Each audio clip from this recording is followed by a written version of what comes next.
ورحمة الله وبركاته.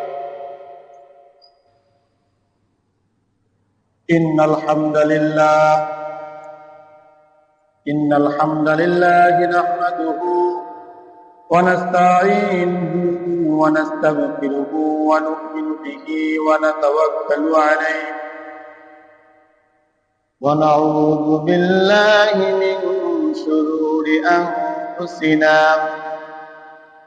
ومن سيئات أعمالنا من يهده الله فلا مضل له ومن يضلل فلا هادي له ونشهد أن لا إله إلا الله وحده لا شريك له ونشهد أن سيدنا ومولانا محمدا عبده ورسوله صلى الله تعالى عليه وعلى آله وأصحابه وبارك وسلم تسليما كثيرا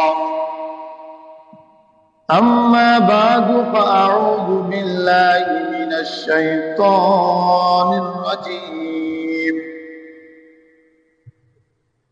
بسم الله الرحمن الرحيم وإذ قال لقمان لابنه وهو يعظه يا بني لا تشرك بالله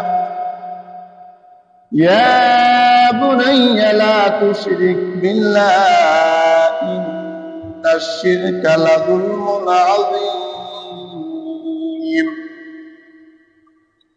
الآخرة.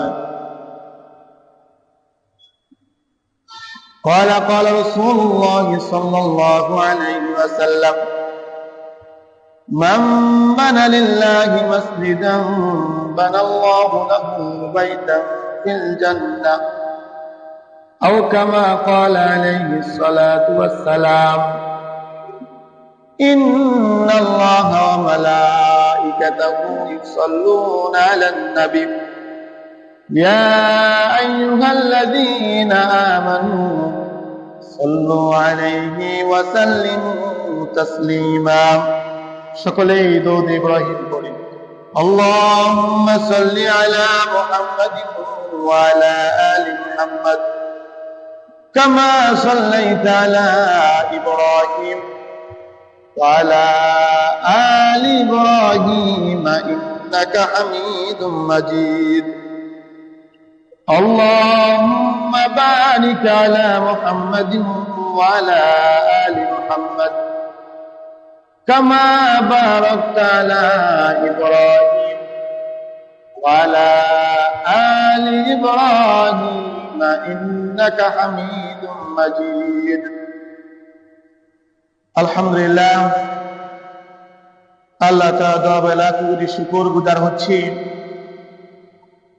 যে রব্বুল আলামিন আমাদেরকে দয়া করে মায়া করে সুস্থ রেখে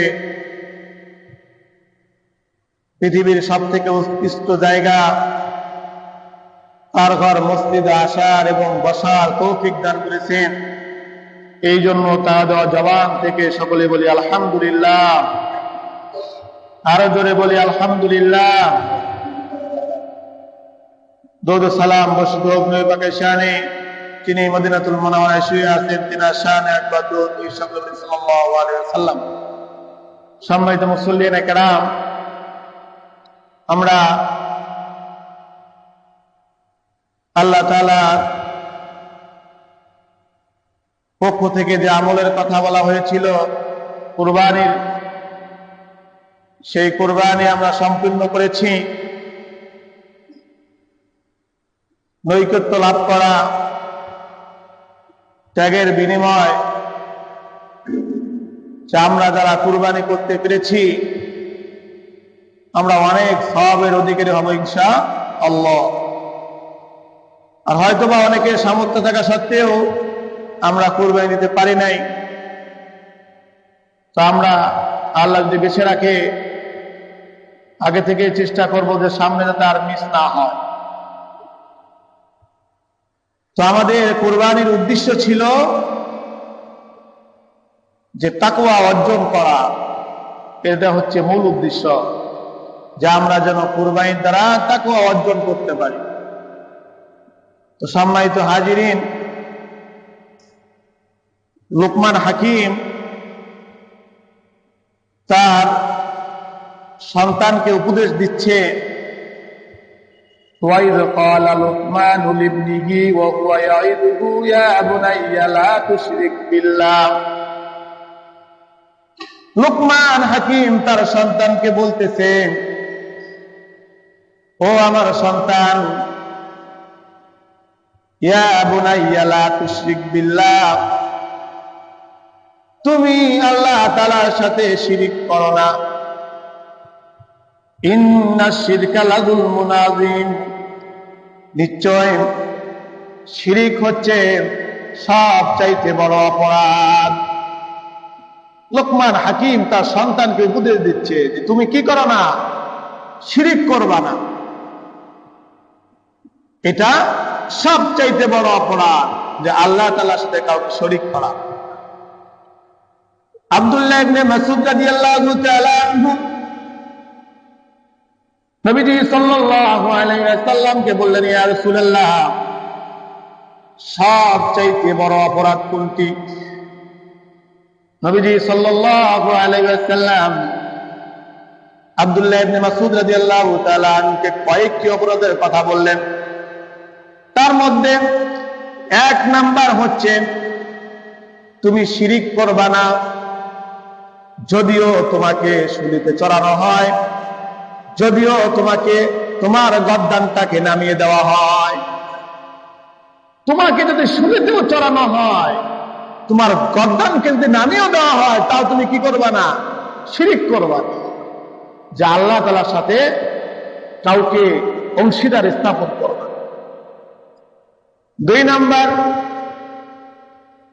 তোমার মা বাবার সাথে নাফরমানি করবা না, যদিও বা তোমার মা বাবা তোমাকে সমস্ত প্রকার সম্পত্তি থেকে অথবা তোমাকে তোমার মা বাবা বাড়ি থেকে বের করে দিয়েছে, তারপরেও তুমি তোমার মা বাবার সাথে নাফরমানি করবা না।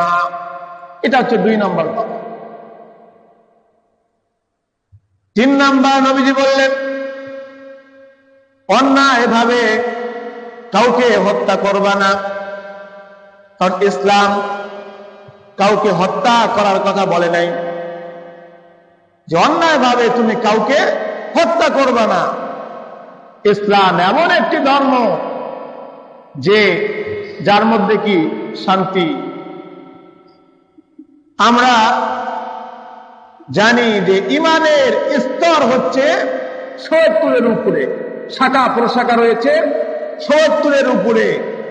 তার মধ্যে সর্ব এক নাম্বার শাখা যেটা, সেটা হচ্ছে লা ইলাহা ইল্লাল্লাহ, যে আল্লাহ ছাড়া কোনো কি নাই, ইলাহ নাই। আর সর্বনিম্ন যে স্তর, শাখা প্রশাখার যে সর্বনিম্ন স্তর, সেটা হচ্ছে রাস্তা থেকে কষ্টদায়ক জিনিস সরিয়ে ফেলা। যে ইসলাম শিক্ষা দেয় যে রাস্তা থেকে কষ্টদায়ক জিনিস সরিয়ে ফেলা, সেই ইসলাম কখনো শিক্ষা দেয় না যে কাউকে হত্যা করা। এটা ইসলাম শিক্ষা দেয় না, যে অন্যায় ভাবে কাউকে হত্যা করা। তো ভাই, এই জন্য আল্লাহ রসুল আব্দুল্লাহ ইবনে মাসউদকে বললেন যে সব থেকে বড় অপরাধ যে অন্যায় ভাবে কাউকে কি করা, হত্যা করা। এটা হচ্ছে ৩ নাম্বার। ৪ নাম্বার হচ্ছে তুমি মিথ্যা সাক্ষী দিবা না, মিথ্যা সাক্ষ্য দেওয়া। ৫ নাম্বার, তোমার প্রতিবেশীর উপর তুমি অত্যাচার করবা। হয়তোবা তোমাকে আল্লাহ ধন সম্পদ দিয়েছে, তুমি এখন ক্ষমতার মালিক, তোমার অনেক টাকা রয়েছে, কিন্তু তোমার প্রতিবেশী সে অনেক দুর্বল, সে অনেক গরিব, তুমি তার প্রতি জুলুম করবা না, অত্যাচার করবা না। এমনও অনেক ভাই রয়েছে যে তার অনেক ধন সম্পদ, অনেক টাকা পয়সা, পাশে যে ভাই আছে তার 2-4 শতক জমি আছে, জোরপূর্বক অত্যাচার করে জুলুম করে এই জমি দখল করে নিয়েছে। আছে না এমন? ক্ষমতার বলে, টাকার বলে। আল্লাহ রসুল আব্দুল্লাহ ইবনে মাসউদকে বলল যে প্রতিবেশীর সাথে অত্যাচার করবা না, জুলুম করবা না, এটা হচ্ছে বড় অপরাধ। তাহলে আমরা যে 5টি বিষয়ের কথা জানলাম, তার মধ্যে 1 নম্বর যে বিষয়টা, সেটা হচ্ছে তুমি আল্লাহ তাআলার সাথে কাউকে শরীক করবা না। যদি তুমি কি করো, আল্লাহ তাআলার সাথে কাউকে শরীক করো, তাহলে তোমাকে আল্লাহ কি করবে, কোন জায়গায় রাখবে, এই কথা আল্লাহ কোরআনে জানিয়ে দিয়েছে। আল্লাহ রাব্বুল আলামিন সূরাতুল মাইদার 72 নম্বর আয়াতে বলেছেন, ইন্নাহু মান ইউশরিক বিল্লাহ, যারা আল্লাহ তাআলার সাথে শিরিক করবে, ইন্নাহু মান ইউশরিক বিল্লাহ ফাকাদ হারামাল্লাহু আলাইহিল জান্নাহ, তাদের উপর জান্নাত হারাম করে দেওয়া হয়েছে। যারা আল্লাহ তাআলার সাথে শিরিক যদি কেউ করে, আল্লাহ বলেছেন ফাকাদ হারামাল্লাহু আলাইহিল জান্নাহ, তাদের উপর জান্নাত হারাম, এবং তাদের ঠিকানাটা কোথায় হবে? ওয়ামাওয়াহুন নার, তাদের ঠিকানা কোথায়? জাহান্নাম। তাহলে ওয়ামাওয়াহুন নার, এবং তারপরে বলেন ওয়ামা লিয-যালিমিনা মিন আনসার, যে জালেমদের কোন কিয়ামতের ময়দানে ওয়ামা লিয-যালিমিনা মিন আনসার, জালেমদের কোন সাহায্যকারী কিয়ামতের ময়দানে থাকবে না। যারা জালেম, যারা জুলুম করেছে, কিয়ামতের ময়দানে তাদেরকে কেউ সাহায্য করবে না। তাহলে যারা শিরিক করবে, আল্লাহ কি বলেন যে তাদের ঠিকানা কোথায় বলেন তো ভাই? জাহান্নাম। তাদের ঠিকানা কোথায়? জাহান্নাম, এবং তাদের জন্য জান্নাত হারাম। জান্নাত কি? ফাকাদ হারামাল্লাহু আলাইহিল জান্নাহ, তার জন্য জান্নাত হারাম। এই জন্য এই শিরিক, আমরা কিভাবে শিরিক করতেছি আমরা নিজেরাও জানি না। আমরা এত পরিমাণ শিরিক করি, কিন্তু আমরা জানি না যেটা শিরিক হচ্ছে কিনা। এই জন্য আল্লাহ রাব্বুল আলামিন আমাদেরকে শিরিক থেকে বাঁচার তৌফিক দান করুন, সকলে বলে আমিন। এই শিরিকের ব্যাপারে আল্লাহ তাআলা স্বয়ং নবীকে বলেছে যে তুমি যদি কি করো, শিরিক করো। আল্লাহ এ কথা কোরআনে বললেন, ওয়ালাকাদ উহিয়া ইলাইকা ওয়া ইলাল্লাযীনা মিন ক্বাবলিক, আপনার কাছে আমি এই ওহী পাঠিয়ে দিয়েছি। ওয়ালাকাদ উহিয়া ইলাইকা ওয়া ইলাল্লাযীনা মিন ক্বাবলিক, আমি আল্লাহ তাআলা আপনার কাছে এই ওহী পাঠিয়ে দিয়েছি। লাইন আশরাকতা, যদি আপনি শিরিক করেন, লাইন আশরাকতা, আপনি যদি কি করেন, শিরিক করেন, আপনি নবী হতে পারেন। যদি আপনি শিরিক করেন, লাইন আশরাকতা লা ইয়াহবাতান্না আমালুক, সমস্ত আমল তোমার বরবাদ হয়ে যাবে। লা ইয়াহবাতান্না আমালুক, যত আমল তুমি করেছো সব আমল তোমার বরবাদ। নবীকে আল্লাহ তাআলা বললেন যে তুমি যদি কি করো, তুমি আমার নবী, তাতে কি হয়েছে? তুমি যদি শিরিক করো, তোমার সমস্ত আমল কি? বরবাদ। ওয়ালা তাকুনান্না মিনাল খাসিরিন, ওয়ালা তাকুনান্না মিনাল খাসিরিন, এবং তুমি ক্ষতিগ্রস্তদের অন্তর্ভুক্ত হয়ে যাও। তো ভাই, এই জন্য শিরিক মুক্ত জীবন গড়তে হবে। শিরিক মুক্ত কি করতে হবে? জীবন গড়তে হবে।